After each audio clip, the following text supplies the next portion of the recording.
ਸਲਾਮੁਅਲੈਕਮ ਜੀ। ਦੇਖੋ ਖਰਗੋਸ਼ ਰੱਖੇ ਇੱਕ ਘਰ ਦੇ ਵਿੱਚ। ਦੇਖੋ ਇਹ ਡੱਕੇ ਨੇ ਪੱਕੇ ਪਿੰਜਰਿਆਂ ਵਿੱਚ। ਇਹ ਦੇਖੋ ਇਹ ਜਨਾਬ ਇਟਲੀ ਵਿੱਚ ਖਰਗੋਸ਼ ਰੱਖੇ ਨੇ।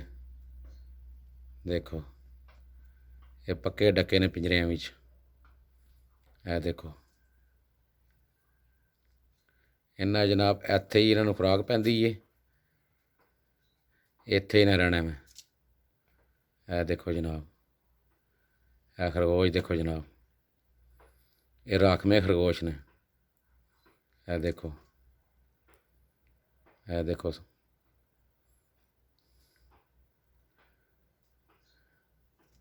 ਇਹ ਦੇਖੋ ਜਨਾਬ, ਇਹ ਦੇਖੋ ਇਸ ਜਾਲੀ ਦੇ ਵਿੱਚ ਨਾ ਰਹਿਣਾ ਮੈਂ। ਇੱਥੇ ਪਾਣੀ, ਇੱਥੇ ਖੁਰਾਕ, ਇੱਥੇ ਨਾ ਰਹਿਣਾ। ਇਹ ਦੇਖੋ ਇਹ ਦੇਖੋ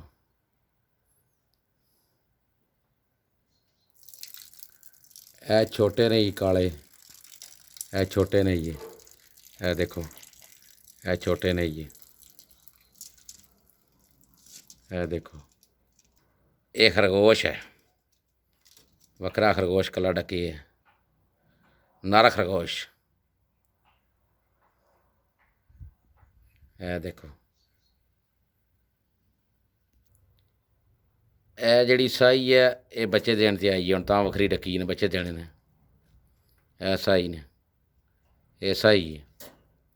ਇਹ ਦੇਖੋ ਇਹ ਸਾਈ ਹੈ, ਇਹਨੇ ਬੱਚੇ ਕੱਢਣੇ ਨੇ ਹੁਣ।